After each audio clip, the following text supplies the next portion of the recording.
বান্দরবান জেলাতে বিশেষ একটি বাড়ি রয়েছে, যে বাড়িটির নাম নন্দন কুটির। এই বাড়িটি ১০০ বছর আগের পুরনো। এই পুরনো বাড়িটি নিয়ে মানুষের অনেক সমালোচনা এবং অনেক রকমের কথাবার্তা। বাড়িটি এখানে ২ তলা বিশিষ্ট, কয়েকটা জানালা, কয়েকটা দরজা এবং কয়েকটা বারিন্দার মতো করিডোর রয়েছে। এরই মধ্যে একটি বাড়ি খুব সুন্দর দেখাচ্ছিল। অনেক বছর আগে এটি এক রাজার আমলে এটা করা হয়েছিল। এই ১০০ বছর আগের ঘটনাটি আপনাদের মাঝে এখন আমি শেয়ার করব প্রিয় লিসেনার্স। আশা করি আপনারা সবাই ভালো আছেন, সুস্থ আছেন। চলুন এবার এই মুহূর্তে কোনো রকমের কথা না বাড়িয়ে দেরি না করে আমরা এখন সরাসরি ঘটনাতে চলে যাই। ঘটনাটি যিনি আমাদের সাথে শেয়ার করেছেন ওনার নাম এমডি জুবায়ের। তিনি অত্যন্ত ভালো এবং চমৎকার একটি ভয়ের ঘটনা আমাদের মাঝে দিয়েছেন, যেটি আশা করি আপনারা শুনলে আপনাদের একটা ভালো লাগবে।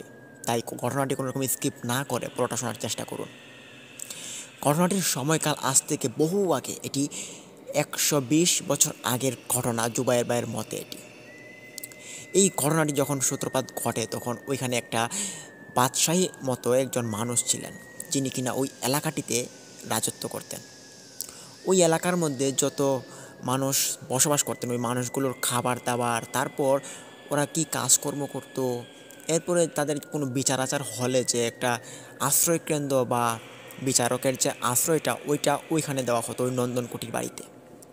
তখনকার সময়ে বান্দরবান জেলাতে ওই নন্দনকুটির বাড়িটা বেশ জনপ্রিয় এবং বহুল মানুষ ওইটা চিনে থাকতো।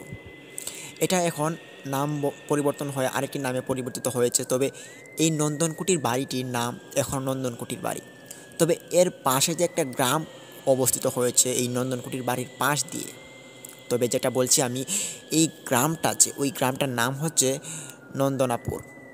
ওই নন্দনপুর গ্রামে মানুষ খুব কমই বসবাস করে এখনও। একটা বান্দরবান জেলাতে অনেক হিংস্র প্রাণীও বসবাস করে, এর জন্য ওই নন্দনকুটির বাড়িতেও এখন অনেক হিংস্র প্রাণী থাকে, যার কারণে এখন মানুষ ওইখানে খুব কম যায় এবং ওখানে কোনো ঘনবসতি বা বাড়িঘর এত বেশি দেখা যায় না। এই ঘটনাটির যখন সূত্রপাতটা ঘটে, এর উদ্দেশ্যটা হচ্ছে ওই যে বাদশাহ ছিলেন, বাদশাহ বলা যায় না, ওনাকে একটা প্রতিনিধি বলা যায়, যে এলাকার মানুষজনের বিচার, তারপর যে মানুষ কোনো রকমের ক্ষতিগ্রস্ত হলে উনি আর কি একটু সাহায্য করতেন আর কি, এরকম ছিলেন। ওই অন্ধকার যুগে একটি তান্ত্রিক ছিলেন, যিনি কিনা অনেক কিছু জানতেন এবং অনেক মানুষকে অনেকভাবে সাহায্য করে থাকতেন। ওই তান্ত্রিকের এক ভাষায় বলা যায় যে ওই তান্ত্রিকটা ছিলেন একটি উপোসকারী তান্ত্রিক। উনি কখন খেতেন, কখন কি করতেন, এটা মানুষ কেউ জানতেন না, কেউ দেখতোই না, ওনার খাওয়া গোসল কিছুই দেখতো না। উনি এমন একটা তান্ত্রিক ছিলেন, খুব ভালো একজন তান্ত্রিক। মানুষ যদি ওনার কাছে কোনো কিছুর জন্য যেতেন, যেমন কোনো বিপদে পড়েছে, তারপরে কোনো অসুখ বিসুখ হয়েছে, উনি নিমেষের মধ্যে শেষ করে দিতেন। খুব ভালো একজন তান্ত্রিক ছিলেন। ওই তান্ত্রিকের বিষয়টা ওই প্রতিনিধি জানতে পারেন। ওই প্রতিনিধির ৩ জন সন্তান ছিল, যার মধ্যে ২ জন মেয়ে, ১ জন ছেলে। সন্তান স্ত্রী নিয়ে ওই প্রতিনিধির সংসার ভালোই চলছিল এবং মানুষকে সেবা করছিল খুব ভালোই। হঠাৎ একদিন তার একটি মেয়ের খুব অসুখ হয়ে পড়ে, যে অসুখের কারণে ওই তান্ত্রিকের কাছে নিয়ে যাওয়া হয়। এবং ওই তান্ত্রিকের কাছে যে তিনি নিয়ে যাবেন, এটা ওনাকে সন্ধান দেন ওনার পাশের বাড়িতে থাকা একজন লোক। কেননা ওই তান্ত্রিক থাকতেন বান্দরবান জেলার একবারে বেশ জঙ্গলের ভিতরে। তখনকার সময়ে কিন্তু ওই জেলাটা অনেক বেশি জঙ্গলে পরিপূর্ণ ছিল। ওই লোকটার কথা শুনে তিনি ওই বান্দরবান জেলার খুব ভিতরে চলে যান, গিয়ে ওনার মেয়েকে সাথে নিয়ে করে যান। গিয়ে দেখতে পান যে খুব দূর থেকে আগুনের মশাল জ্বলছে এবং এরই পাশে একজন লোক বসে আছে। প্রতিনিধি তিনি দেখেই চিনতে পারলেন যে এটা হতে পারে ওই তান্ত্রিকটা, কিন্তু উনি একটা ভুল করে ফেলেন। তখন ওনার সঙ্গে যে একজন যে বলেছিল যে ওই তান্ত্রিকের খোঁজটা দিয়েছিল, তাকে তিনি আনতে ভুলে যান। তিনি মাঝপথে এসে চিন্তা করেন যে আমি তো তান্ত্রিককে চিনি না, এসে পড়লাম তো এই পথেই, তবে কোথায় যাব, কি করব, কার কাছে যাব, এটা তো আমি বুঝতে পারছি না। তিনি তখন ভাবছেন এবং ওই যে দূর থেকে আগুনের শিখাটা উঠে আসছে, তিনি এটা খুব মনোযোগ সহকারে দেখছেন। হঠাৎ তিনি দেখতে পান যে ওই আগুনের যে ধোঁয়াটা উঠছে বা আগুন উঠছে, ওই আগুনের পাশ দিয়ে হঠাৎ কিছু মানুষ জড়ো হয়ে যায়, যে মানুষগুলো ছিল বেশ ভয়াবহ।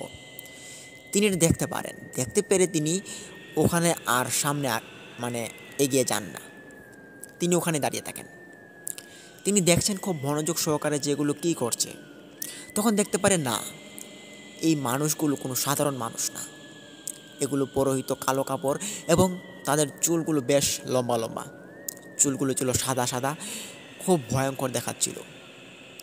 তিনি তখন তার মেয়েকে বললেন যে, দেখতো মা, তুই কি এসব কিছু বুঝিস নাকি কিছু? মেয়েটা বলল তখন, না বাবা, আমি তো কিছু বুঝতে পারছি না, এসব কি। তখন ওই প্রতিনিধি তিনি যেটা করলেন, ওই মেয়েকে নিয়ে তিনি বাড়িতে চলে আসলেন। বাড়িতে চলে আসার পথে তখন ওই পিছন থেকে তাদেরকে কেউ ডাকলো, এরকমটা তিনি আন্দাজ করতে পারেন। যাই হোক, এই দিনে বিষয়টা না বাদ দিলাম। পরদিন ওই তান্ত্রিকের কাছে তিনি আবারও যাবেন বলে ওই পাশের বাড়ির প্রতিবেশীটাকে তিনি ডাকেন। ডেকে বলেন যে, আমি তো কালকে গেলাম, তবে কাউকে পাইনি।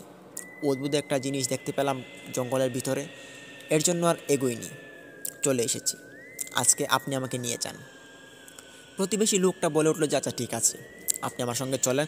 আর ওই তান্ত্রিকটা কিন্তু খুব ভালো একজন তান্ত্রিক, আশা করি ওনার কাছে গেলে আপনার মেয়েটা সুস্থ হয়ে যাবে। তখন ওনার মেয়ের একটা কঠিন রোগ হয়েছিল, যে রোগটা সঙ্গত কারণে বলা যাচ্ছে না। ওই রোগটা সারানোর জন্য তিনি ওই তান্ত্রিক কাছে নিয়ে যাবেন। তিনি পরদিন সন্ধ্যাবেলা আবার রওনা দেন। আবার ওখানে একটা নিয়ম ছিল, যেটা হচ্ছে দিনের বেলা ওই তান্ত্রিকের কাছে যাওয়া নিষিদ্ধ ছিল। ওইটা ওই প্রতিবেশী বলেছিল যে, দিনের বেলা যদি মানুষ ওই তান্ত্রিকের কাছে যায়, তাহলে ওই তান্ত্রিকের কিনা মানে ধ্যান, তারপর যে যজ্ঞটা করে ওইটা আর কি সে ভেঙে ফেলে, মানে তার ভং হয়ে যায়। যার কারণে তার কাছে মানুষ রাত্রিবেলা যেত। রাত্রিবেলা সে খুব ভালো মানুষকে পরামর্শ দিত, মানুষের সঙ্গে মানে যা যা করার দরকার, যেমন ওষুধ, তাবিজ, এর মধ্যে আরও অনেক কিছু আছে যা তান্ত্রিকরা ব্যবহার করে থাকে, এইসব আর কি দিত মানুষকে। মানুষও আবার খুব ভালো ফল পেত। যাই হোক, এরপর দিন ওই প্রতিবেশীকে নিয়ে ওই প্রতিনিধি তিনি চলে যান ওই তান্ত্রিকের কাছে। যেতে যেতে তিনি আগের দিনের মতো কিন্তু ওখানে কিছু দেখতে পাননি। যাচ্ছেন সোজা পথ সোজা পথ, কিন্তু হঠাৎ যখন ওই আগের দিনের জায়গাটাতে তারা এসে উপস্থিত হয় হাঁটতে হাঁটতে, তখন তিনি ওই প্রতিবেশীকে ডেকে বলেন যে, কালকে আমরা এই জায়গাটাতে একটা জিনিস দেখতে পেয়েছি। দেখতে পাই যে কিছু মানুষ আগুনের যজ্ঞের পাশ দিয়ে ঘোরাফেরা করছে, খুব ভয়ঙ্কর দেখাচ্ছিল তাদের আকৃতি। প্রতিবেশী বলে যে, এই বান্দরবনের জঙ্গলটা এটা খুব খারাপ একটা জঙ্গল। এই জঙ্গলের ভিতরে কোনো মানুষ বেঁচে থাকাটা তার চারটিখানি কথা নয়। এই জঙ্গলের ভিতরে ওই তান্ত্রিক বাবা তিনি বেঁচে আছেন। এবার ভাবুন যে তান্ত্রিকটা কতখানি শক্তিশালী হলে তিনি ওই হিংস্র জঙ্গলের ভিতরে তিনি বেঁচে থাকতে পারেন। প্রতিনিধি বললেন যে, হ্যাঁ ঠিক বলেছ তুমি, তবে চলো আমরা এখন যাই ওই তান্ত্রিকের কাছে। হাঁটতে হাঁটতে অনেকটা গভীরে চলে গেলেন তারা। গিয়ে দেখতে পান যে ওখানে তান্ত্রিক বসে আছেন। তবে তান্ত্রিকের পাশ দিয়ে দুজন মানুষের মতো বসেছিল, তাদের চুলগুলো ছিল খুব লম্বা লম্বা। তান্ত্রিকের কাছে গিয়ে সালাম দেওয়ার পর তান্ত্রিকের পাশে যে দুজন মানুষ ছিল তারা দুজন উধাও হয়ে যায়। দেখতে পেরে প্রতিনিধি খুব ভয় পায়, প্রতিনিধির প্রতিবেশীটাও তিনি খুব ভয় পান। তান্ত্রিক চোখ খুলে বললেন যে, কি হয়েছে তোদের? বললে যে, আপনার পাশে যে দুজন লোক ছিল এরা কোথায়? তান্ত্রিক বলে যে, তোমরা এসব বুঝবা না, বলো কোনো সমস্যা হলে আমাকে বলতে পারো। তখন ওই প্রতিনিধি তিনি আর কিছু মানে বাধাগ্রস্ত হলেন না, তিনি সরাসরি বলে দিলেন যে, আমার মেয়ের অমুক সমস্যা, আপনি দেখুন আমার মেয়েটাকে কিছু ভালো উপায়ে বের করে দিতে পারেন কিনা, মেয়েটাকে ভালো করতে পারেন কিনা। তখন তান্ত্রিক ওই মেয়েটাকে সামনে বসালেন, বসিয়ে তিনি বললেন যে, এই মেয়েটার তো খুব খারাপ একটা সমস্যা হয়েছে। কি সমস্যা? এই মেয়েটাকে বান মারা হয়েছে। অসম্ভব ব্যাপার, আমার মেয়েকে বান মারবে কে আবার? তান্ত্রিক বলে উঠেছে, আপনার মেয়েকে খুব বড় বান মারা হয়েছে, আপনার মেয়েকে সঠিক সময় নিয়ে এসেছেন। তখন ওই তান্ত্রিক যেটা করেন, ওই মেয়েটার পেট থেকে বমির মাধ্যমে অনেকগুলো কাপড় এবং অনেকগুলো অপদার্থ মানে জিনিস বস্তুগুলো তিনি বের করে নিয়ে আসেন। এনে বলেন যে, এগুলো তুমি একটা সাগরে ফেলে দিয়ে আসবা, বা একটা কোনো নদী হলেই চলবে যেটার মধ্যে প্রচুর পরিমাণে পানি থাকবে। এটা ফেলার সময় তুমি কয়েকটা কাজ মনোযোগ দিয়ে করবা। 1 নম্বর কাজ হচ্ছে তুমি এটা ডান হাত দিয়ে নিয়ে যাবা। 2 নম্বর কাজ, ওটাকে তুমি বাম হাত দিয়ে আস্তে করে পানিতে ফেলে দিবা। 3য় নম্বর কাজ হচ্ছে ওই পোটলাটাকে তুমি যখন ফেলে দিবা, তারপর তুমি পিছন দিকে আর ঘুরে তাকানোর চেষ্টা করবে না। আর অবশ্যই এই পোটলাটাকে তুমি যে পানিতে নিয়ে ফেলে আসবা, এটা ঠিক মধ্যরাতে হতে হবে। এ না হলে তোমার মেয়ের খারাপ অবস্থা হয়ে যেতে পারে, এটা মাথায় রেখো। তান্ত্রিকের কথা শুনে যথারীতিভাবে ওই প্রতিনিধি তিনি ভাবলেন যে তিনি যেভাবে যেভাবে বলেছেন তিনি সেভাবেই কাজটি করবেন। তান্ত্রিকের কাছ থেকে সালাম নিয়ে তিনি ওনার কাছ থেকে দোয়া নিলেন এবং ওনার মেয়েকে নিয়ে ও প্রতিবেশীকে নিয়ে তিনি বাড়িতে ফিরে আসলেন। বাড়িতে এসে তিনি অনেক মানুষকে জানিয়ে দেন যে ওনার মেয়ের এরকম ঘটনা ঘটেছে, ওনার মেয়েকে কেউ বান মেরেছে। তিনি তখন ছিলেন খুব ভালো একজন শক্তিশালী লোক ওই এলাকাতে। তিনি তখন খোঁজ লাগান, বলেন যে আমার মেয়েকে কে বান মারলো, আমি যদি ধরতে পারি তাহলে খুব কঠিন শাস্তি দেব তাকে।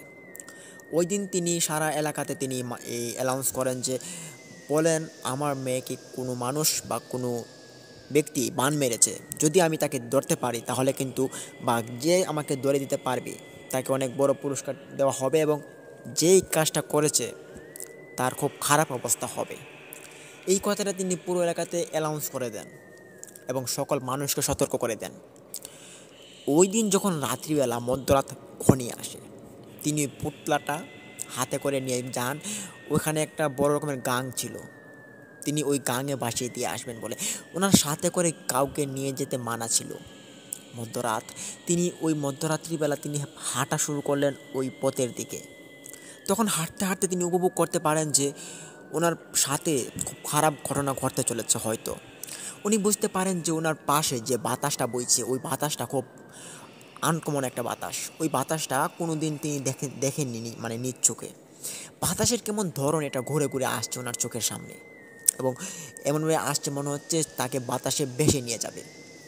এবং এরই সঙ্গে সঙ্গে উনি শুনতে পান যে কিছু শব্দ, যে শব্দগুলো খুব বাজে বিশ্রীভাবে বিকট আওয়াজ হচ্ছে। তিনি আশপাশ কোনো কিছু না দেখে তিনি সোজা হাঁটা শুরু করেন। হাঁটতে হাঁটতে যখন ওই গাংটার নিকট চলে আসে, ওই গাংটার নিকট আসার সাথে সাথে যখন তিনি ওইটাকে ফেলবেন, শর্ত ছিল কিন্তু 3টা। ভালো কোনো বিশেষ পানির কাছে যেতে হবে এবং পানির কাছে গিয়ে এটাকে ডান হাত দিয়ে ফেলতে হবে। এরপর কোনো দিক না তাকিয়েই সোজা বাড়িতে চলে আসতে হবে। তিনি নতুন মানুষ হওয়াতে এটা বুঝতে পারেননি। তিনি যেটা করলেন, যখন এটা ফেলতে যাবেন তখন শুনতে পান যে পিছন থেকে কেউ একজন ওনাকে ডাক দিলেন। উনি তখন না ফেলে তিনি পিছনে তাকান, তাকে দেখতে পারেন যে কেউ নেই। তারপর তিনি আবারও ওইটা ফেলার জন্য আবারও হাত নিক্ষেপ করেন।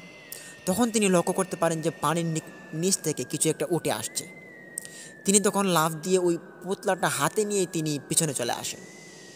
কিন্তু তিনি যেমনটা দেখেছেন যে লাফ দিয়ে উঠে আসছে, এটা কিন্তু মোটেও কোনো কিছু লাফ দিয়ে উঠে আসেনি। তিনি এটা পরবর্তীতে অনুমান করতে পারেন। তারপর তিনি আবারও গেলেন ওটা ফেলার জন্য। তখন তিনি দেখতে পান যে খুব বাজে শব্দ হচ্ছে আশপাশ দিয়ে। তিনি তখন তাড়াতাড়ি করে ওইটা ফেলে দিয়ে একচুট দৌড় শুরু করেন। তখন দৌড়ের মধ্যে মনে হলো যে পিছনে কেউ চাপাচাপি করে কিছু খেয়ে নিচ্ছে। খুব বাজে এবং খুব ভয়ঙ্কর আওয়াজ, বিকট আওয়াজগুলো শোনা যাচ্ছিল।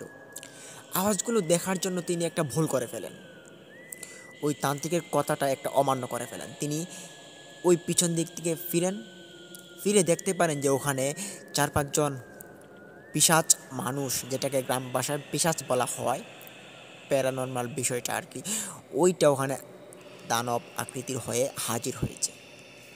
তিনি এটা দেখতে পেরে আর নিজেকে সামলাতে পারলেন না, ওখানে তিনি সেন্সলেস হয়ে পড়ে যান। পরদিন সকালবেলা যখন ওখানে মানুষ মাছ মারার জন্য বের হয়েছিল ওই গাঙের মধ্যে, তিনি দেখতে পারেন যে ওই প্রতিনিধিটা ওখানে পড়ে আছে। দেখতে পেরেই সবাই চিনে ফেললো, ওনাকে ধরাধরি করে বাড়িতে নিয়ে আসলো সবাই। বাড়িতে আনার পর যখন ওনার জ্ঞান ফিরে দেখতে পারেন যে ওনার মেয়ের মৃত লাশ পড়ে আছে। মেয়ের মৃত লাশ পড়া দেখে ওই প্রতিনিধির আর মাথা ঠিক ছিল না। তিনি ওখানে শুধু কান্নাকাটি শুরু করে দেন এবং খুব জোরে জোরে চিৎকার শুরু করে দেন। এবং এটা ওই মেয়েটা মারা গিয়েছিল যে মেয়েটাকে নিয়ে তিনি আগের দিন তান্ত্রিকের কাছে গিয়েছিল এবং তান্ত্রিক যে পরামর্শগুলো দিয়েছিল যে মেয়েটাকে, ওই মেয়েটা মারা গিয়েছে, এটা বড় মেয়ে ছিল। মেয়েটার মৃত্যুতে যেন প্রতিনিধির একবারে সুখের ছায়া নেমে আসলো। গ্রামবাসীরা যদিও জানে যে মেয়েটা স্বাভাবিকভাবে মারা গিয়েছে, কোনো খারাপ কিছু ঘটেনি, তবে এটা যে একটা খারাপ বিষয়ে মারা গিয়েছিল সে, এটা কিন্তু কেউ অবগত হয়নি। তো মেয়েটা ওই দিন মারা যাওয়াতে তাকে কবর দেওয়া হয়। কবর সম্পন্ন করার পর সকল মানুষ যার যার মতো করে সবাই বাড়িতে ফিরে আসেন। এরপর এভাবে কয়েকটা দিন কেটে যায়, প্রায় এটা বলা যায় 15 থেকে 20 দিন অতিবাহিত হয়। এরপরই মানুষ দেখতে পারে ওই নন্দনকুটির উপরে ওই মেয়েটার আত্মার মতো একটা কিছু বিশেষ ওই ছাদের উপরে মানে হাঁটাচলা করে। তখনকার সময়ে ওই নন্দনকুটির বাড়িটা বেশ জোরালো ছিল।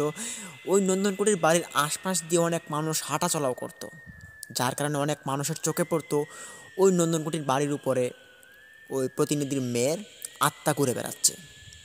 অনেক মানুষ এটা শুনতে পায়।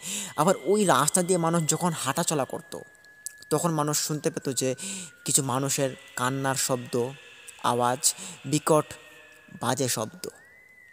এগুলো মানুষ শুনতে পেরে মানুষ ওই নন্দনকুটির বাড়িতে এসে প্রতিনিধির কাছে জানায়, বলে যে এভাবে যদি চলে তাহলে আমাদের এলাকাতে আমরা একটা ভয় সৃষ্টি হচ্ছে, এই ভয়টা যদি আমাদের ভিতরে চলে আসে তাহলে এটা খুব খারাপ একটা রূপ দাঁড়াবে, এটা একটা সমাধান করুন আপনি, যেহেতু আপনার বাড়িতে এরকমটা ঘটছে। তখন ওই প্রতিনিধি বলে, কই, আমি তো এসব কোনোদিন দেখিনি, তোমরা কোত্থেকে দেখো এসব। তখন এক কথা দুই কথা হতে হতে প্রতিনিধিটা যে কজন মানুষ এসেছিল তার কাছে বিচার নিয়ে সবাইকে অপমানিত করে বাড়ি থেকে বের করে দেয়। তারপর তিনি ভাবছেন যে কী ব্যাপার, মানুষ এভাবে এসে আমার বাড়ির নামে অবজেকশন, আমার মেয়ের নামে অবজেকশন কেন দিচ্ছে? মৃত মানুষ কি কোনো দিন ফিরে আসতে পারে? এটা তো কোনোভাবে সম্ভব না। তিনি এই বিষয়টা নিয়ে চিন্তা করতে করতে হঠাৎ একটি দিক খুঁজে পান। তিনি এ সময় চিন্তা করেন যে আমার মেয়েরা যে মারা গিয়েছে, তান্ত্রিক বলল তাকে বান মারা হয়েছে। আসলে মানুষের আত্মা ঘুরে বেড়ায়, তবে যে আত্মাগুলো শান্তি পায় না সেই আত্মাগুলো ঘুরে বেড়ায়। তবে আমার মেয়ের আত্মা কেন ঘুরে বেড়াবে? আমার মেয়েটা কি শান্তিতে নেই? তিনি তখন ভাবছেন এবং এটাও ভাবছেন যে ওনার মেয়েকে কেউ বান মেরেছে, ওই বানের কারণে হয়তো ওই মেয়েটা শান্তিতে নেই। তিনি তখন পরামর্শ নিলেন যে ওই তান্ত্রিকের কাছে আবারও যাবেন। পরদিন রাত্রিবেলা ওই পাশের প্রতিবেশীটাকে নিয়ে তিনি আবারও রওনা দেন। গিয়ে তিনি দেখতে পারেন আগের দিনের মতো ওই তান্ত্রিক বসে আছেন তার যোগ্য অবস্থায়। তখন তার পাশে ছিল একজন মহিলা মানুষ, যে ছিল খুব গরিব এবং অনেকটা দুঃখক্রান্ত মন নিয়ে সে এখানে এসেছে বলে মনে হলো ওই তাদের কাছে। তারা তখন জিজ্ঞেস করে যে আপনি এখানে কেন এসেছেন? সে কোনো কথা বলে না। সে বলে যে আমার দরকার হয়েছে, তার জন্য এসেছি, আমার কাজ হোক, তারপর আপনারা কাজ করেন। তখন এই বলে ওই প্রতিনিধিকে বললেন যে আপনি একটু দূরে দাঁড়ান, আমি আগে আমার কাজটা করি। তিনি তখন দূরে দাঁড়ান, দাঁড়িয়ে দেখতে পারেন তিনি ওই তান্ত্রিক কিছু একটা জ্বলন্ত আগুন বিশেষ ওই মহিলার ব্যাগের ভিতরে ঢুকিয়ে দেয়। তখন ওই মহিলাটা ওই ব্যাগটা নিয়ে আস্তে আস্তে করে হাঁটতে হাঁটতে তিনি অদৃশ্য হয়ে যান। এটা দেখতে পেরে তিনি অনেক অবাক হন। তান্ত্রিকের কাছে এসে ভয়ে ভয়ে তিনি জিজ্ঞেস করেন যে একটু আগে যে মহিলাটা ছিল, মহিলাটা কে? তখন তান্ত্রিক বলে যে এই মহিলাটা হচ্ছে সেই মহিলা, যে মহিলা আমার কাছে প্রতিদিন আসে। মানে আপনার কাছে প্রতিদিন আসে, কারণ কি? আমার এটা দেখলাম মানে উদাও হয়ে গেল, এটা কেমনে সম্ভব? তখন বলে যে এটা কোনো মানুষ না, এটা হচ্ছে একটা জিন। এই জিনটা আমার কাছে প্রতিদিন আসে এবং প্রতিদিন সে আমার কাছ থেকে একটি আমার যজ্ঞের যে অংশবিশেষ থাকে লাস্ট একটা কয়লার, ওইটা সে নিয়ে যায়। এর কারণ হচ্ছে ওইটা দিয়ে তার ছেলে মেয়ের একটা উপাসনালয় খুলেছে এবং ওইটার মধ্যে সে ওই কয়লাগুলো নিয়ে রাখে। সে ভাবে যে আমার এই কয়লাগুলো যদি নিয়ে সে রাখে তাহলে তার নাকি খুব ভালো হয়, তার দিনকাল খুব ভালো চলে, এরই কারণে সে আসে। প্রতিনিধি তখন আরও একটু অবাক হন, বলেন যে আপনি কি জিনেদের সাথেও কথা বলেন? হ্যাঁ, আমি জিনেদের সাথেও কথা বলি, তবে আমি জিন পোষণও করি। প্রতিনিধি তখন বলেন যে আচ্ছা যাই হোক, আপনি এখন আমাকে একটু সাহায্য করুন। কি সাহায্য? বলেন যে আমার মেয়েটা যে মারা গিয়েছে, আপনি যেরকমটা বলেছেন সেরকমটাই করলাম, বান ছুটালাম, এটা করলাম ওটা করলাম, কিন্তু তবু কোনো লাভ হয়নি। আমার মেয়েটা মারা গিয়েছে। আমার মেয়েটা মারা গিয়েছে ভালো কথা, এখন আমার মেয়েটার নাকি মৃত আত্মাটা মানুষ দেখতে পায় আমার ছাদের উপরে আমার বাড়ির আশপাশ দিয়ে রাস্তাঘাটে নাকি সে হাঁটা চলা করে। দিনের বেলা বা রাত্রিবেলা যে কোনো টাইমে সে নাকি পুকুরে নেমে গোসল করে, এটা মানুষ দেখতে পারে। তখন তান্ত্রিক বলে যে সর্বনাশী ব্যাপার। তোর মেয়েটার যে এরকমটা হচ্ছে, এটা হচ্ছে তোর মেয়েটার ভিতরে থাকা অতিরিক্ত আত্মা। এই আত্মাটাকে যদি ঘুম করতে চাস, তাহলে তোর মেয়েকে যে মানে অবস্থাটা নাজেহাল করেছে, যেমন বান মেরেছে, ওই লোকটাকে তোর ধরতে হবে এবং ওই বানটাকে একবারে নিষ্ক্রিয় করে দিতে হবে। তখন ওই লোকটাকে কোথায় পাবে? লোকটাকে তো চিনে না। জিজ্ঞেস করলেন যে আমি তো লোকটাকে চিনি না, এখন কোথায় পাবো আমি? আপনি একটা কিছু করেন। তখন তান্ত্রিক বলল যে তোর মেয়ের এই বিষয়টা আমি নিজ থেকে কোনোভাবেই কোনো হেল্প করতে পারবো না, তবে তুই যদি চাস আমি তোকে কিছু উপদেশ দিয়ে তোকে হেল্প করতে পারি। তখন প্রতিনিধি বললেন যে আচ্ছা ঠিক আছে, আপনি তাই করুন, আমাকে কিছু ভালো ভালো কথাবার্তা বলে দিন, যেটা করে আমি আমার মেয়ের যে পিশাচ আত্মাটা, যেটা দেখে মানুষ ভয় পাচ্ছে, এটা যেন আমি সরাতে পারি। তখন ওই তান্ত্রিক তার হাতে তুলে দিলেন একটা লাঠি এবং তুলে দিলেন একটা কয়লার টুকরা, দিয়ে বললেন যে এগুলো নিয়ে বাড়িতে যা এবং ওই কয়লার টুকরাটা রেখে দিবি তোর বাড়িতে যে কোনো একটা জায়গায়, অথবা এটা একটা সেফ জায়গা হলেই চলে। আর এই লাঠিটা যখনই দেখতে পাবি যে তোর মেয়ের মৃত আত্মাটা এখানে চলে আসে বা কেউ দেখতে পারে, তখন যদি এই লাঠিটা যদি একবার নাড়া দেস, তাহলে যে কোনো আত্মা বা জিন এখানে থাকা সম্ভব হবে না। কারণ এই লাঠিটা একটা খুব মারাত্মক শক্তিশালী একটা লাঠি, তাই এই লাঠিটাকে যত্ন করে রাখবি। তান্ত্রিকের এই জিনিসপত্রগুলো তিনি খুব ভালো করে যত্ন করে বাড়িতে নিয়ে আসেন। কিন্তু এখানে অবাক করা বিষয় হচ্ছে যে অনেকের সাথেই ওনার মেয়ের যে আত্মার সম্পর্কটা ঘটাটা, এটা কিন্তু ঘটে গিয়েছে। তবে মেয়ের বাবার সঙ্গে মানে প্রতিনিধির সঙ্গে কিন্তু এখনও এই ঘটনাটি তার সঙ্গে এখনও ঘটেনি। তার মেয়ে যে আত্মা হিসেবে ঘুরে বেড়ায়, এটা কিন্তু সে এখনও দেখেনি। সে এটা দেখার জন্য সে রাত্রিবেলা বাইরে বের হয়ে চারদিকে খোঁজাখুঁজি করছে এবং দেখার জন্য সে উৎপেতে আছে।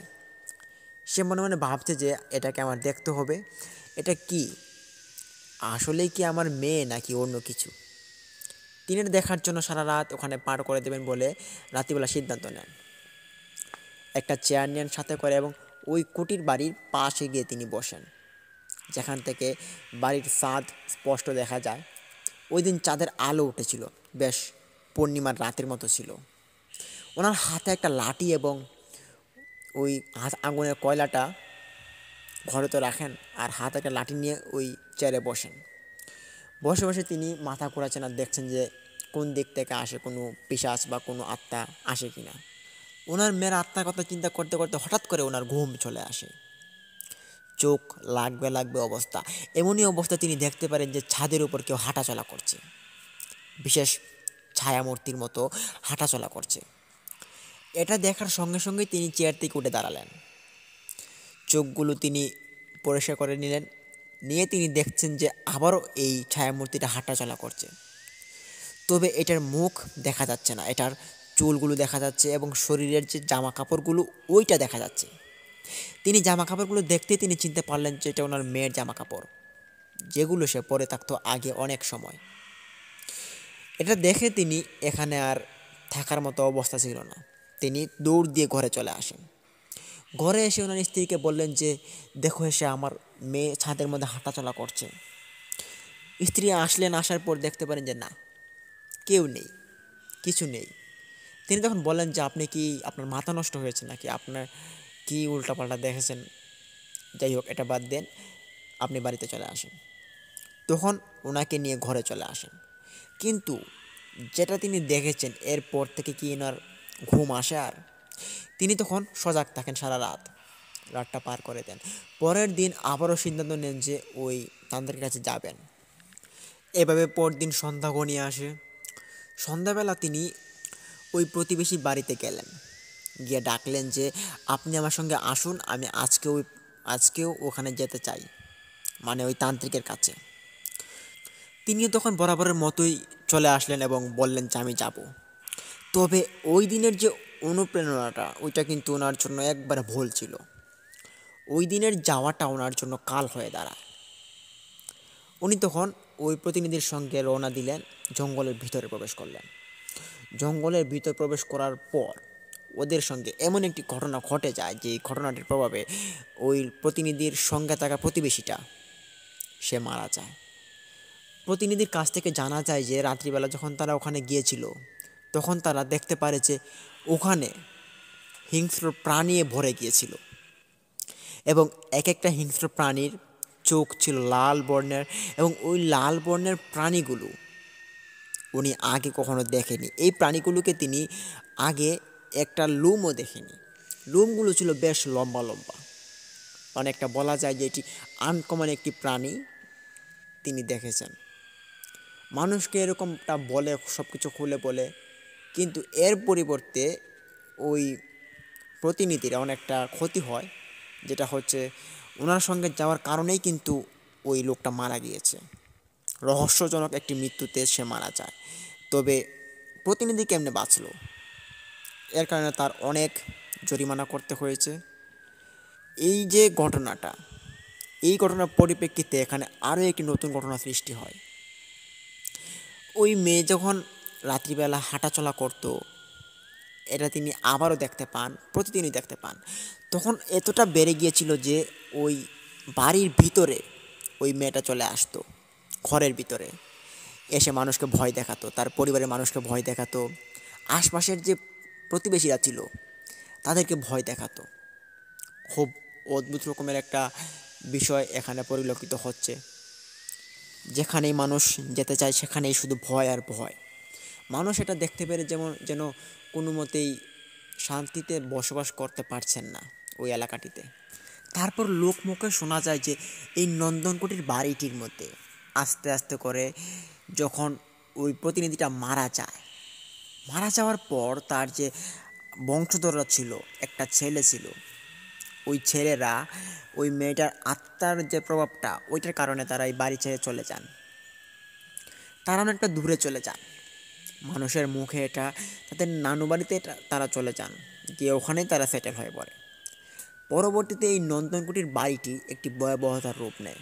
ওটির পাশ দিয়ে মানুষ কেউ আসা যাওয়া কিছুই করতে পারতো না। যেই আসতো তার সঙ্গে খুব খারাপ খারাপ ঘটনা ঘটে যেত, জানা অজানা মানুষ সবগুলোর সঙ্গে। এরই মধ্যে আরও একটি ঘটনা, যেটি বিশেষ একটি ঘটনা রয়েছে এই ঘটনার সঙ্গে সামঞ্জস্য, এটি আপনাদেরকে বলতে চাই। একদিন ওই নন্দনকুটির বাড়ির পাশে একটি বাড়িতে একজন মেহমান বেড়াতে আসেন। তখন ওই মেহমানটা তার হাতে করে অনেক খাবার নিয়ে আসছিল, যে খাবারগুলো তিনি বহন করে আসছেন একা একা। সম্ভবত এটা ওনার মেয়ের বাড়ি ছিল, মেয়েকে এখানে বিয়ে দিয়েছেন, মেয়ের বাড়িতে ঘুরতে এসেছেন এবং ওই মেয়েটার জন্য এসব খাবার টাবার নিয়ে এসেছেন আর কি। এখানে চেপা ছিল, যেটাকে শুটকি বলে আর কি, আঞ্চলিক ভাষায় এটাকে চেপা বলে। ওই চেপা শুটকিটা তিনি নিয়ে আসলেন, কেননা ওইটা কিন্তু ওনার মেয়ের পছন্দ ছিল।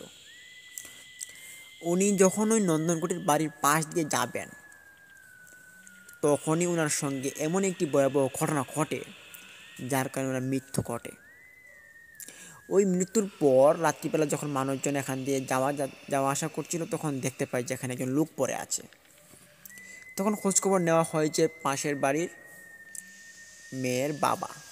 তখন মানুষজন এই ঘটনাটা দেখতে পেরে সবাই ভাবে যে এই বাড়িটির অভিশপ্ত আত্মাটি হয়তো তাকে মেরে ফেলেছে। কিন্তু কী কারণে মেরেছে, তার কি সমস্যা ছিল, তার কি দোষ ছিল, কি করেছিল, এটা জানা যায়নি আজও। তারপরও অনেক দিন যাবৎ এই ঘটনাটি পরিচালিত ছিল। এই ঘটনাটি অনেক মানুষের সঙ্গে ঘটে গিয়েছিল, অনেক মানুষের সঙ্গে এই ঘটনাটির মানে যে একটা সম্পর্কটা এটা রয়েছে। তবে এই ঘটনাগুলো ছিল বেশ বড় রকমের, যেগুলো মৃত্যু হয়েছিল। ছোটোখাটো অনেক ঘটনা ঘটেছে। আর এই নন্দনকুটির বাড়িটি এখনও রয়েছে। আপনারা যারা যারা চাইলে এই বাড়িটি ঘুরে আসতে পারেন। বাড়িটি খুব ভয়ানক এবং এটা আশপাশ দিয়ে এখন জঙ্গল আকৃতির হয়ে গিয়েছে। এটার এত সুন্দর নাম হলে হবে কি, এই নামটা এখন আর কোনো কামে নেই, কেননা এটা একটা জঙ্গলের বাড়ি হয়ে গেছে। এখানে কি প্রাণী থাকে না হিংস্র প্রাণী থাকে এটা বলা সম্ভব না। এই ছিল আমাদের প্রথম ঘটনা। প্রিয় লিসেনার, ঘটনাটি কেমন লাগলো? ভালো লাগলে ভিডিওতে লাইক দিন, কমেন্ট করুন এবং শেয়ার করে বন্ধুবান্ধবদের মাঝে ছড়িয়ে দিন। এবং অবশ্যই আমাদের এই ইউটিউব চ্যানেলটিকে আপনারা সাবস্ক্রাইব করুন, পাশে থাকা বেল আইকনটি অন করুন। চলুন দেরি না করে এবার চলে যাই আমরা আমাদের দ্বিতীয় ঘটনাটিতে।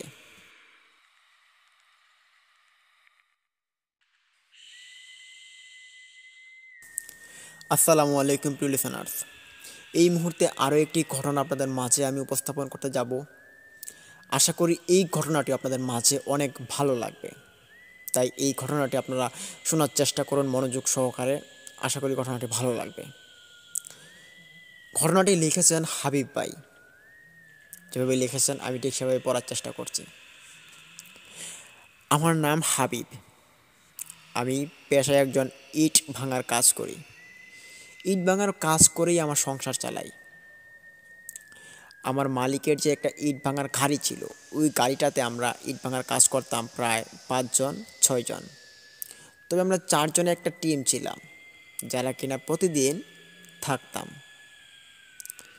একদিন আমরা 5 জন ওখানে কাজ করতে যাই। অনেকগুলো ইট ছিল, ওগুলো ভাঙতে হবে। একটি বড় রকমের বিল্ডিং, ওই বিল্ডিংটা ভেঙে দিবেন মানে মালিক। তবে এই বিল্ডিংটা নিয়ে একটা রহস্য দাঁড়িয়েছে এখানে, যেটি হচ্ছে ওই বিল্ডিংয়ের পাশে কোনো রকমের বাউন্ডারি বা কোনো ফ্লোর কিছুই ছিল না। কয়েকটা বিম ছিল, পিলার ছিল। ওই পিলারগুলোর সাহায্যে একটা ছাদ নির্মাণ করা হয়েছে। এরকম একটা সাদাসিধে একটা বিল্ডিং। তবে এই বিল্ডিংটা কেন মানুষ বানায়নি, এটা একটা ভাববার বিষয়। কেন মানুষ এই বিল্ডিংয়ের মধ্যে হাত দেয়নি এবং কেন মানুষ এই বিল্ডিংটা আগে থেকেই ফেলে রেখে দিয়েছে, এর কারণটা বেশ রোমাঞ্চকর। এই বিল্ডিংয়ের যে একটা মালিক ছিল, অনেক বছর আগে তিনি মারা গিয়েছেন। ওই মালিকটা তিনি ওই বিল্ডিংটা তৈরি করার জন্য চেষ্টা করেছেন। এটা প্রায় স্বাধীনতার পর তিনি মানুষজন কাজে লাগিয়ে তিনি ওই বিল্ডিংটা বানাবেন বলে সিদ্ধান্ত নেন। তবে এখানে যে ঘটনাটি ঘটে, তিনি যখন ওই বিল্ডিংটা বানান, ওই বিল্ডিংয়ের যে পাশের বিমগুলো ছিল আর ছাদ আর যে নিচের যে গাঁথনিটা ছিল, ওগুলো করতে করতেই মানে অনেক মানুষের মৃত্যু হয়ে গিয়েছিল, যে মানুষগুলোর মৃত্যুটা না হলেও পারত। ওই মানুষগুলোর মৃত্যুর কারণটা একটাই দায়ী ছিল ওই বিল্ডিংটা। তো আপনাদের কাছে এই ঘটনাটি বলার কারণ হচ্ছে, যদি এই ঘটনাটা আপনারা অবগত হন তাহলে আপনারা বুঝতে পারবেন যে আমাদের সঙ্গে যে ঘটনাটি ঘটেছে এটার ভয়াবহতা কতটুকু। পরবর্তীতে যখন আমি এবং আমার সহপাঠীরা যাই ওখানে গাড়ি নিয়ে, তখন আমরা জানতাম না যে এরকম ঘটনা ঘটেছে। ওই বিল্ডিংয়ে প্রথম কাজ ধরাবে, আমরা তখন যাই, ইট ভাঙার গাড়ি নিয়ে ওখানে সাইড করি। অনেকগুলো ইট ছিল। আমরা ভাবি যে আজকে সারাদিন কাজ করার পর যদি রাত্রিবেলা কাজ করতে পারি তাহলে রাত্রিবেলাও কাজ করব। এই ভেবে আমরা কাজ করা শুরু করে দেই। কাজ করছি হঠাৎ সন্ধ্যা ঘনিয়ে আসে। সন্ধ্যার সময় সবাই গাড়িটা বন্ধ করে একটু জিরিয়ে নেই, হালকা একটু খাওয়া দাওয়া করে আবারও কাজে লেগে পড়ি। তখন অনেকটা সময় পার হয়ে যায়, কাজ করছি। হঠাৎ একজনের চোখ যায় ওই বিল্ডিংয়ের যে পুরনো ছাদ ছিল, ওই ছাদের মধ্যে অনেক গাছপালা, ঘাস, আবাদি এরকম আর কি জড়ো হয়ে আছে, মানে জড়িত অবস্থায় রয়েছে। একজনের চোখ যায়, সে দেখতে পারে যে ওই ছাদের উপরে কেউ একজন নাচানাচি করছে। এটা দেখতে পেরে সে ওখানে ইট না ভেঙেই ইট ফেলে দিল। আমরা সবাই জিজ্ঞেস করলাম যে কিরে তোর কী হলো, ইটগুলো ফেলে দিলি কেন? তখন সে বলে যে ভাইয়া ওপরে দেখো। উপরে তাকিয়ে দেখি তো আমরা এখানে পিশাচ আকৃতির মতো কিছু 3-4 জন ছিল, তারা ওখানে নাচানাচি করছে। এটা দেখতে পেরে আমরা সবাই খুব ভয় পাই এবং ওখানে গাড়িটা স্টার্ট বন্ধ করে দিই এবং আমরা ওখান থেকে একটু দূরে চলে আসি। ভাবলাম দূরে গেলে হয়তো দেখতে পাবো যে এটা কী, কিন্তু দূরে যে আসছে আমাদের মনে হচ্ছে না যে এটা আমরা আর ক্লিয়ারভাবে দেখতে পারবো। তখন বাধ্য হয়ে আমরা সামনের দিকে এগোই। আমরা 4-5 জন থাকাতে আমাদের একটু বল ছিল অন্যরকম। এগিয়ে যখন আমরা ওই ছাদের উপরে উঠি, তখন দেখতে পারি যে আমাদের সামনে দিয়ে একটা বিশ্রী আকৃতি একটা সাপ, কালো একটা সাপ, মোটা, আমাদের সামনে দিয়ে এক দৌড়ে নেমে পড়লো। যদিও এটা খুব ভয়ঙ্কর দেখাচ্ছিল, খুব বেশ মারাত্মক লেভেলের। আমরা ভয় পেয়ে একজনের সঙ্গে আরেকজন জড়িত হয়ে যাই। তখন আমরা ওখানে উঠি গিয়ে ছাদের উপরে উঠে গিয়ে দেখতে পারি যে কিছু নেই। কী ব্যাপার, নিচে দেখতে পারলাম যে নাচানাচি করছে মানুষ, এখন উপরে এসে দেখতে পারি যে কিছু নেই, নিশ্চয়ই কোনো রহস্য রয়েছে এখানে। তখন আমি ওই ইটভাঙার গাড়ির ড্রাইভারকে মালিক যিনি ছিলেন ওনাকে ফোন দিলাম, দিয়ে বললাম যে আপনি একটু তাড়াতাড়ি চলে আসেন আমাদের কাছে, ওখানে খারাপ কিছু ঘটছে। উনিও তখন বরাবর মতো ডেইলি চলে আসলেন, খুব তাড়াতাড়ি করে এসে বললেন যে কি হয়েছে, গাড়ি বন্ধ কেন? তখন আমরা সবাই খুলে বললাম যে ওখানে দেখলাম ছাদের উপরে কেউ নাচানাচি করছে, খুব অদ্ভুত রকমভাবে মানুষ আমাদের দিকে তাকিয়ে তাকিয়ে নাচানাচি করছে, এটা দেখতে পেলাম। উঠে গিয়ে দেখি যে কেউ নেই, এরই মধ্যে একটা সাপ নেমেছে খুব ভয়ঙ্কর। তখন ওই গাড়ির মালিকটি বলে যে তোমরা কি পাগল নাকি, এখানে যাওয়া ঠিক না, এই ছাদের উপরে ভালো কিছু নেই, তোমরা তোমাদের কাজ মনোযোগ দিয়ে করো, তারা তোমাদের কিছু করবে না। তখন বললাম যে কিছু করবে না যেহেতু তো ঠিক আছে, তাহলে খুব ভয় লাগে তো, রাত্রিবেলা কাজ করতে পারবো না। তখন বলে যে আচ্ছা ঠিক আছে, রাত্রিবেলা কাজ করতে হবে না, বাড়িতে চলে আসো। সব কিছু গুছিয়ে বরাবরের মতো আমরা বাড়িতে চলে যাই। যখন 2 দিন অতিবাহিত হয়, লাস্ট দিন, যেদিন ওই দিন ইট ভাঙার কাজগুলো শেষ করে তারপর আমরা বাড়িতে যাব, ওই দিন আর কি। ইট ভাঙছি অনেকটা ইট ভাঙা শেষ, তবে অল্প কিছু ইট রয়ে গিয়েছে যেগুলো আর ঘন্টা 2-1 সময় লাগবে। ভাবলাম যে যেহেতু শীতের দিন, রাত্রিবেলা কাজ করি, কোনো গরম বা কোনো অসহ্য লাগবে না, তাই সবাই মিলে সিদ্ধান্ত নিলাম যে কাজটা একবারে শেষ করে তারপর বাড়িতে যাব। আমরা বরাবরের মতো আবারও কাজে লেগে পড়ি, কাজ করছি। হঠাৎ আমরা দেখতে পাই যে ওই গাড়ির সামনে কেউ একজন বসে আছে, মাথায় ঘোমটা পরা। আমরা দেখতে পেরে ওখানে যাওয়ার চেষ্টা করি, কিন্তু আমাদের এমন মনে হচ্ছিল যে পিছন থেকে কেউ আমাদেরকে কি হচ্ছিল জানি না, তবে আমার মনে হচ্ছিল আমাকে কেউ টেনে ধরেছে। খুব জোরাজুরি করার পরও আমরা সামনের দিকে এগোতে পারছি না, এটা কেন হচ্ছে আমরা বুঝতে পারছিলাম না। তখন পিছন দিকে চেয়ে দেখি যে আমার যে বন্ধুরা ছিল তারা সবাইকে ওখান থেকে টেনে নিয়ে যাচ্ছে পিছন দিকে। পিছনে ছিল একটা বড় রকমের দেয়ালের মতো, খুব পুরনো, ওইটার মধ্যে গিয়ে সবাই আটক হয়ে আছে মনে হচ্ছে এরকম। আমি তখন ভয়ে ওখানে জড়িয়ে যাই, ওই মেয়েটার দিকে আর এগোনোর চেষ্টা করি না, আমরা পিছন দিকে চলে আসি। তখনই হঠাৎ চেয়ে দেখি যে মেয়েটা উধাও হয়ে গিয়েছে, অদৃশ্য, এবং আমরা 5 জন লেবার ওখানে স্বস্তি নেই। কয়েকটা ইট রয়েছে, ওগুলো ভাঙলেই শেষ। তখন আবারও গাড়িটা স্টার্ট দেওয়া হয়। তখন দেখতে পাই যে আমাদের 5 জনের উপরে প্রায় 5টা করে 10টা পিশাচ হবে ঘোরাফেরা করছে, যেগুলো খুব বাজে রকমের শব্দ করছে এবং বলছে যে তোদেরকে এখান থেকে যেতে দেব না, তোরা এখানে কেন এসেছিস, তোরা এই বিল্ডিংটা ভাঙার জন্য, এই বিল্ডিং যে তোরা ভাঙতে পারবি না, এর চেয়ে ভালো ভালো বলছি তোরা এখান থেকে চলে যা, যান বাঁচানোর জন্য। আমরা তখন ওই পিশাচগুলোর কথাবার্তা শুনে অনেকটা ভয় পেয়ে যাই, ভাবি যে যদি তারা সত্যি সত্যি কোনো খারাপ কিছু করে ফেলে তাহলে আমাদের অনেকটা খারাপ হয়ে আসবে আমাদের জন্য, জীবনের জন্য। তখন আমরা ওখান থেকে দৌড় দেওয়ার চেষ্টা করি, এবং দৌড় দিয়ে যখনই আমরা ওখানে রাস্তার মধ্যে উঠে পড়ব, তখনই অবাক করা বিষয় ছিল না, 5 জন মিলে একবারে পড়ে যায় মাটিতে। পিছন দিক থেকে ফিরে দেখি কেউ নেই।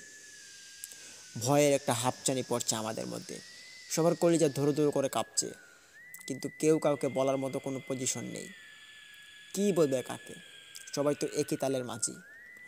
তখন আমরা সবাই 5 জন উঠে ওখানে অনেকটা দূরে, প্রায় 5-6 মিনিট পথ হবে, ওখানে একটা চায়ের দোকান আছে, ওখানে চা খাবো বলে আমরা 4-5 জন চলে যাই, গিয়ে চা খাই। চা খাওয়ার পর মনটাকে সান্ত্বনা দিয়ে এই বিষয়টা নিয়ে আরেকটু কথাবার্তা বলে আমরা আবারও ফিরে আসি। ওখানে এসে আমরা দেখতে পাই যে ওখানে কেউ নেই, তবে যখনই আমরা গাড়িটা স্টার্ট দিলাম তখনই দেখতে পাই যে ওই ছাদের উপর আবারও আগের দিনের মতো নাচানাচি করছে। দেখতে পেলে আমরা ভয় পেলেও আমরা তখন আটকে যাইনি, ওটা আমরা দেখানোর কোনো চেষ্টা করিনি।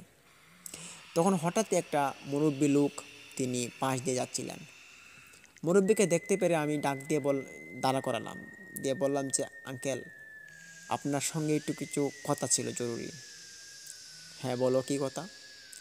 তখন বললাম যে আমরা এখানে ইট ভাঙতে এসেছি, বাট দেখতে পারছি যে ওখানে কেউ নাচানাচি করছে, এখানে কেউ বসে আছে, এরকমটা কেন হচ্ছে? আপনি এটা খুলে বলবেন প্লিজ।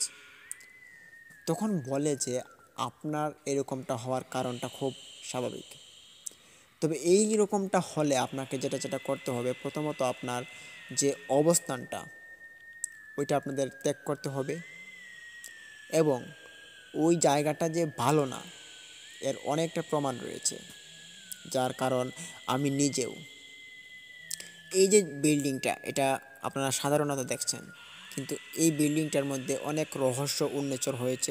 এই বিল্ডিংটা কেউ কোনোদিন ভাঙতে পারবে না, কিন্তু এখানে দেখা যাচ্ছে যে ইটগুলো ভাঙা হচ্ছে ওই বিল্ডিং ভাঙার জন্য, কিন্তু ওরা পারবে না। তোমরা চলে যাও, এই জায়গাটা একটা দোষী জায়গা, এখানে কেউ কোনো দিন কিছু করতে পারবে না, কোনো বাড়ি ঘর কিছু তুলতে পারবে না। তখন আমরা বললাম যে আমরা হচ্ছে ইট ভাঙার লেবার, আমরা কাজ করব, টাকা পাবো, কাজ না করলে টাকা পাবো না। যেই কাজটা করছে সে যদি না করে তাহলে তো আমরা ওখানে আসবো না, তাই না? তখন ওই মুরব্বী লোকটা বলে যে ঠিক আছে, আপনারা কাজ করুন, সাবধানে কাজ করুন, এবং কোনো কিছু যদি আপনারা দেখতে পান নিজ চোখে, ওটাকে আপনারা ডিস্টার্ব করার জন্য বা ধরার জন্য বা এটার সঙ্গে কোনো রকমের মজা করার জন্য আপনারা যাবেন না, ঠিক আছে? নাহলে আপনাদের ক্ষতি হতে পারে। তখন আমরা বললাম যে ঠিক আছে, আপনি যান। আমরা তখন আবার ইট ভাঙার কাজে লেগে পড়ি।